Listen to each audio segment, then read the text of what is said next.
värsta med att åka tunnelbana är att man hinner tänka så mycket. Lampor fladdrar rytmiskt förbi. Stationerna byter namn men är på något sätt ändå samma station. Den stationen där jag inte ska gå av. Mina tankar hakar också upp sig. Gamla surdegar till misslyckanden dyker upp. Tillkortakommanden och oförrätter. Somliga tankar har skapat egna banor i hjärnan. Där glider de runt i ett ältandets dödtrista dans utan förmåga att byta bana. Längre fram sitter en man med en flaska som han halsar ur. Mest halvsover han. Ibland rycker han till och skriker: Håkan! Jag heter Håkan! Konstigt. Jag trodde alkoholister skulle vara anonyma. Jag suckar och min heta andedräkt bildar imma på glaset. Där lampa efter lampa markerar vägen mot nästa station som inte heller är min.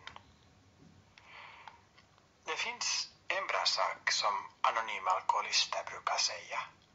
Låt gå. Låt Gud. Att våga släppa sånt som man ändå inte kan påverka och låta Gud ta hand om det. Jag har aldrig lyckats bli alkoholist. Jag somnar om jag dricker för mycket. Och narkotika är för dassigt.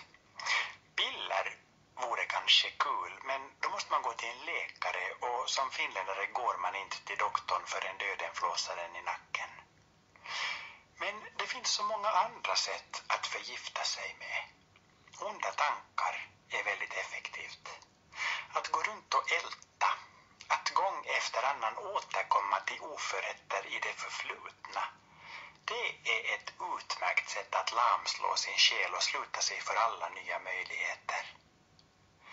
En gång var jag med i en kampanj mot främlingsfientlighet som hette Alla lika, alla olika. Och mitt bidrag var att min bild var på alla mjölkkartonger och så stod en text om att man ska vara vänner. Det var konstigt. Alla månader satt jag och tittade på mig själv på kartongen och över mitt huvud stod det bäst före 29 oktober. En effektiv påminnelse om alltings förgänglighet. Och Jonas skrattade högt och sa: för 10 år sedan kom du hit som en fattig invandrare och nu har du gett adlakossan ett ansikte. Och jag tänker att all den där oron, alla dessa poänglösa ekon i min själ, nog har de med råge passerat sitt bäst före datum. Man måste tillåta sig att låta saker komma till ro. Jag måste lära mig att förlåta mig själv och gå vidare. Låt gå. Låt Gud.